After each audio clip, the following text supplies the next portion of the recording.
That's where you're delusional. Yes or no? I wasn't even with anybody. I was at home with my kids, making sure they ate, making sure they bathed, and they were clothed. Who you driving my uncle's house with? That was the guy in October. So you say you were already pregnant, but you say you saw her with the other man before you realized she's pregnant. Turns out Mr. Gilbert was all about having a baby with Ms. Davis. He even wrote her a love song, which is pretty darn romantic. But then, things took a turn when Mr. Gilbert's family started doubting the paternity. Apparently, they heard some rumors that Ms. Davis was hanging out with other guys before she met their brother. Yikes! Ms. Davis, you say that you are convinced beyond a shadow of a doubt Mr. Gilbert is your son Corey's father. You feel the only reason Mr. Gilbert is denying paternity is because he has been brainwashed and manipulated by his meddling sister. Is that correct? Yes, Your Honor. Ms. Davis is adamant that this is Mr. Gilbert's baby, and she's not happy about his family's doubts. She says they've been brainwashing him, and that's why he's starting to question it. But Mr. Gilbert's sister, Ms. Jones, isn't buying it. She thinks Ms. Davis is just trying to latch onto her brother because he's trying to be a rapper. Mr. Gilbert, did you tell her you want to have a baby? Yes, Your Honor. So why doubt the baby? Because it's like the friends she hang out with, I don't agree with them. None of them. So it made you feel like birds of a feather may flock together? They always do. But I'm my own person. I know who I want. The tension in this courtroom is palpable, y'all. Ms. Jones is throwing some serious shade, claiming Ms. Davis was having threesomes with men and was already pregnant before she met her brother. Ms. Davis is firing back, saying Ms. Jones doesn't even know her. This is getting really messy, real fast. It's like my family don't feel like he mine. They don't know me. My family don't feel like he mine. Maybe it's the persona she gave off, you know? They don't know me, She but give they me was different friends. vibes. They was cool with me at first until I got pregnant. How did you find out you're pregnant? I was sleeping all day, and he went to go get the pregnancy test for me. He told me I was pregnant before I knew. Judge Lake is trying to keep things under control, but it's not easy. She's trying to figure out where all this doubt is coming from, and it seems like it's mostly due to Mr. Gilbert's family. They're convinced he can't have kids because of some health issue, and they just don't think baby Corey looks like him at all. And when you see that They picture, know it's this baby. it just upsets you because you really want this baby to be yours? Yes, ma'am. Where did this go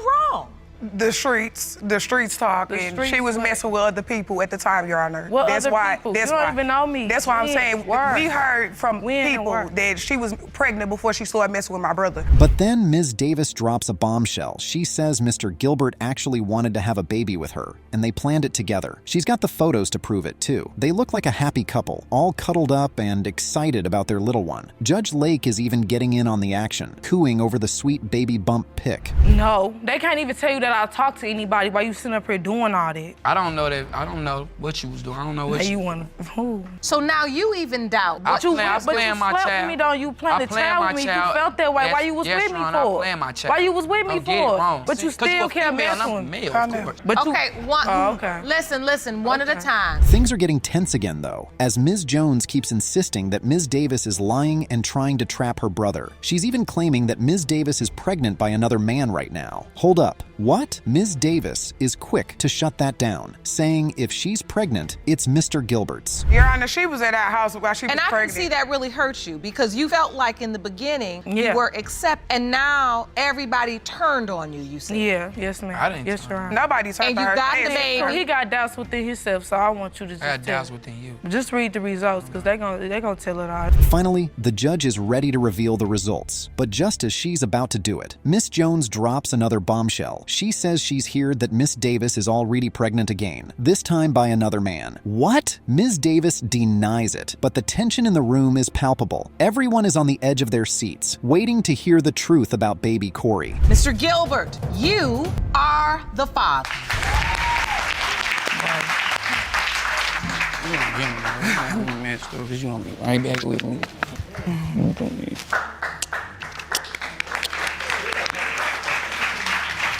We've got a classic case of paternity drama with a mom who can't seem to keep her story straight. Mr. Barron and his wife showed up, claiming that Miss Bradshaw has been making him pay child support for a kid that might not even be his. Turns out, Miss Bradshaw has been telling her son, Ian, that a dead guy was his dad this whole time. Can you believe that? Good day, Mr. Barron. You are here today along with your wife. You claim that Ms. Bradshaw has been claiming you are her son, Ian's father, for more than 25 years and has financially drained you by forcing you to pay support for a child you believe isn't yours. Yes, Your Honor. Now, Mrs. Barron is convinced that her husband can't even have kids, so there's no way Ian is his. But Miss Bradshaw is insisting that Mr. Barron is the dad, even though she's been telling everyone else a different story. The judge is trying to make sense of all this, but these two ladies are going at it like cats and dogs.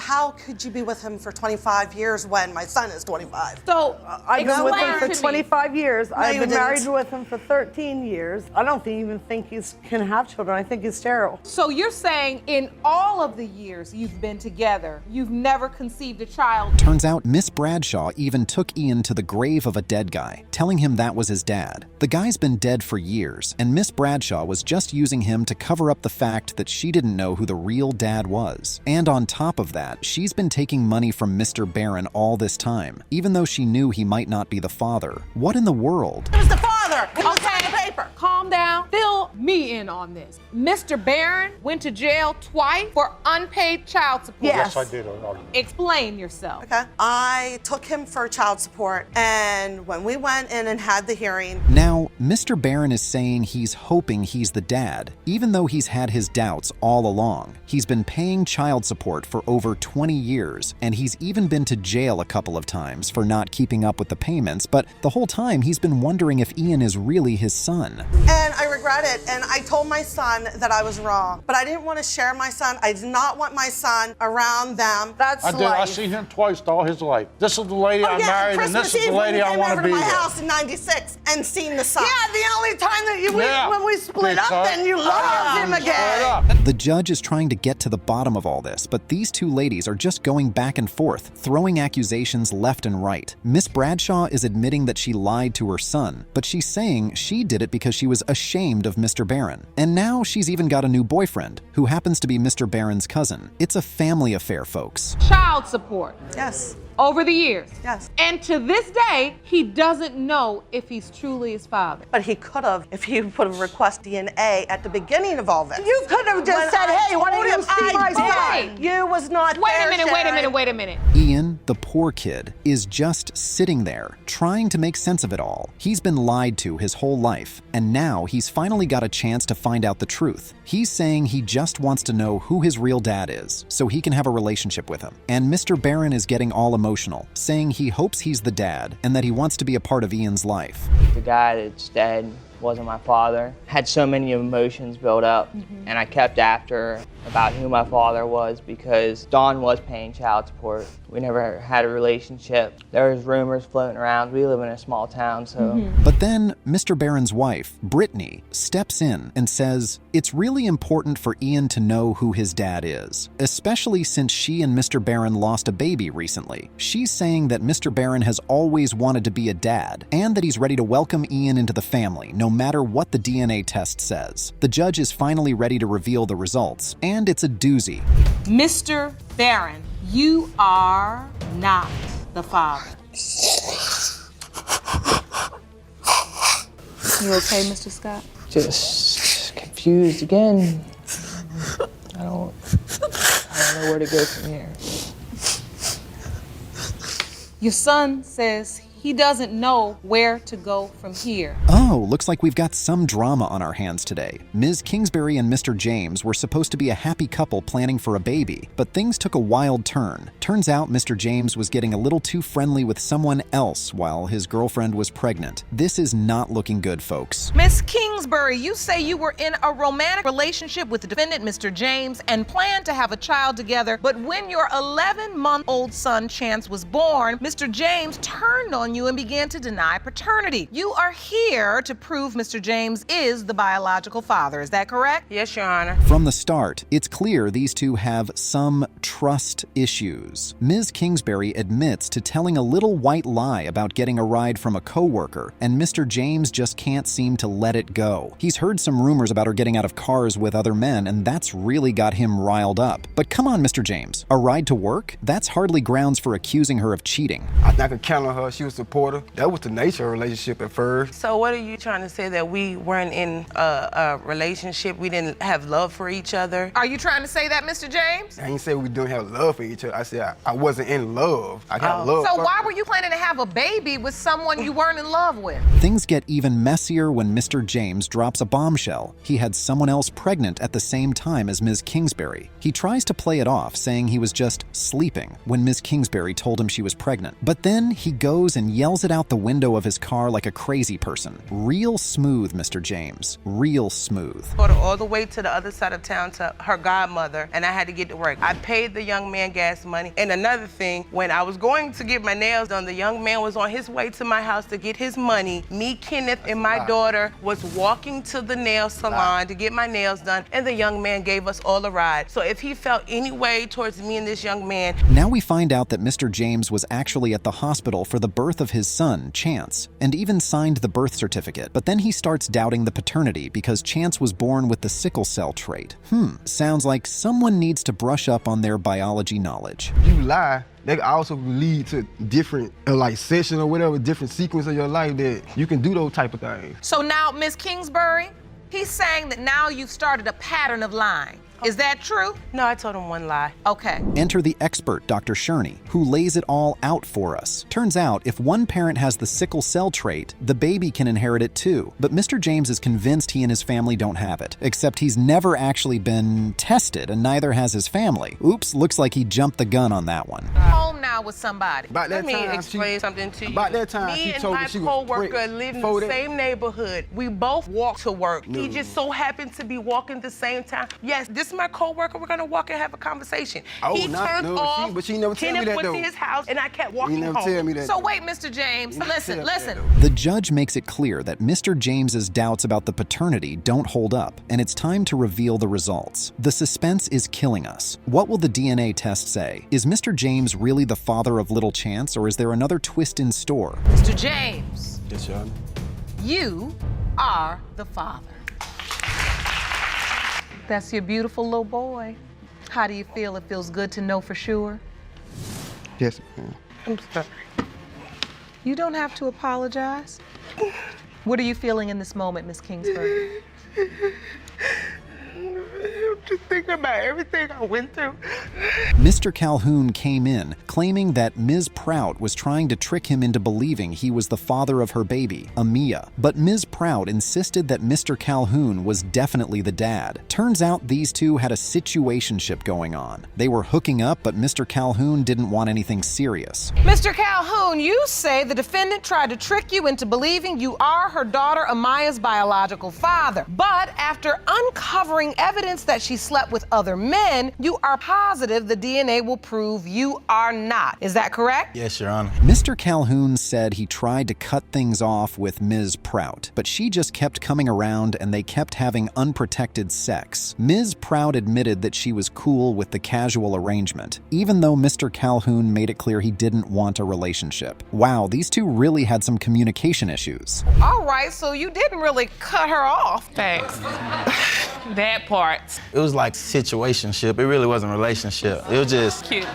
Situation. Yeah. All right, we've heard that one before. Yes, ma'am. So, Ms. Proutt, you still continued to have sex with him after he made it clear he didn't want to be in a relationship? Correct, Your Honor, I did. Things got even crazier when Ms. Proutt said she went to multiple doctors who all confirmed she was pregnant. And get this, she said the dates lined up perfectly, with the baby being conceived right around the time she and Mr. Calhoun had unprotected sex. I asked for a DNA test, but not when she's saying I did, Your Honor. Well, when did you ask for it? After I found out that she said she was pregnant, I blocked her on all social media and everything, because I thought she was crazy. She called me and said that she had took fertility medicine to get pregnant by me, and she got exactly what she wanted out of me. Mr. Calhoun, on the other hand, said he had reason to believe Ms. Proutt was sleeping with other guys during that time. Ooh, the plot thickens. Ms. Proutt denied that, but Mr. Calhoun's friends apparently told him a different story about Ms. Proutt claiming to have a baby by another guy before. Yikes, this is getting messy. You were intimate with Mr. Calhoun twice. Unprotected. And the yellow indicates the window of conception. So as you can see, the day you said you had sex with Mr. Calhoun falls directly in the window of conception. Yes, Your Honor. Then the judge brought in a surprise witness, Ms. Prout's godsister, Demetria Dawson. Demetria claimed that before Ms. Proutt even met Mr. Calhoun, she was already pregnant from sleeping with another guy. She said Ms. Prout's mood changes were a dead giveaway. At the end of the day, he really denied my baby because he on child support. Period. Point. That's it. It has no. We've been back and forth. Or One minute I'm the daddy, I'm happy, whoop-de-whoop blam. Then the next minute I'm not the daddy when you get hit with them papers. Your Honor, that's how it goes. Your Honor, I received the child support papers. Received the child support paper 3 weeks after her daughter was born. But Ms. Proutt fired back, saying Demetria couldn't just make claims about who she was sleeping with. Ms. Proutt insisted she had stopped seeing the other guy weeks before meeting Mr. Calhoun, but Demetria wasn't buying it. This is getting intense, folks. You have a daughter being born. Do you want to come up here and see your daughter being born? Me, I came to the hospital just to see if she was pregnant. I never believed that she was pregnant. And she's laying there, the baby's in the nursery, and she's doing her paperwork. She says, "I'm doing this paperwork. Do you wanna sign it for your daughter?" The real bombshell came when Ms. Proutt admitted that the other guy she was with is still in the picture and has been acting like a father to Amia. Mr. Calhoun was stunned, asking, "What am I supposed to think?" The judge pressed Ms. Proutt, asking if she and this other guy had taken a DNA test, and Ms. Proutt said no. And they tell me that's crazy because she said she had a baby by me before, and when I asked her to produce the paperwork and produce the pregnancy test, it was non-producible. That's a lie, Your Honor. So I felt like, yes, ma'am, like she couldn't produce it, like she couldn't produce it. Although this is not looking good for Mr. Calhoun. He seemed convinced he wasn't the dad, but the judge reminded him that anytime a man has unprotected sex, there's a real possibility of a baby. Yikes, Mr. Calhoun really set himself up here. It's time for the DNA test results to be revealed, and the tension is at an all-time high. Mr. Calhoun, you are the father. Wow. Wow, that's crazy. That's really crazy. Why are you so upset, Ms. Proutt? Y'all don't know what I've been through with this man. Like, this whole beef thing, I can't co-parent like that. Either we gonna co-parent the right way or it's just not gonna happen and we can go to court and figure it out like that. So, Mr. Streety is accusing his ex-girlfriend, Ms. Johnson, of cheating on him with a guy she worked with at a haunted house. And now he's questioning whether their 13-month-old son, Zeandre, is actually his You say you got spooked when you found out that your ex-girlfriend, Ms. Johnson, cheated with a man she worked with at a haunted house. You have dragged the defendant into court today to prove that you are not her 13-month-old son, Zeandre's father, so you can remove your name from the birth certificate. Mr. Streety starts off by explaining that he signed Zeandre's birth certificate, even though he had doubts about being the dad. Turns out, when he first met Ms. Johnson, she was already pregnant, but Mr. Streety, being the good guy that he is, decided to step up and take on the role of father for all her kids, not just the new one. Who wasn't yours. When you met her, she was pregnant. Yeah, plus their older siblings too. And the older siblings. It's not like you didn't know. But you signed the birth certificate of the first child. This last one. And his brother, the two youngest. But you knew that. That's what you agreed to do. Yeah, but I did that to show you that. Wait, I want to be clear. You signed the birth certificate for a child you knew wasn't yours. Yes, Your Honor. Ms. Johnson chimes in, saying that Mr. Streety was already suspicious of her back then, thinking she was involved with someone else. Apparently, he even moved to Denver without telling her, probably to get away from the drama. But Ms. Johnson wasn't having it. She says he's the one who's delusional, and that the timeline he's presenting is all messed up. Someone else, because he was receiving phone calls, and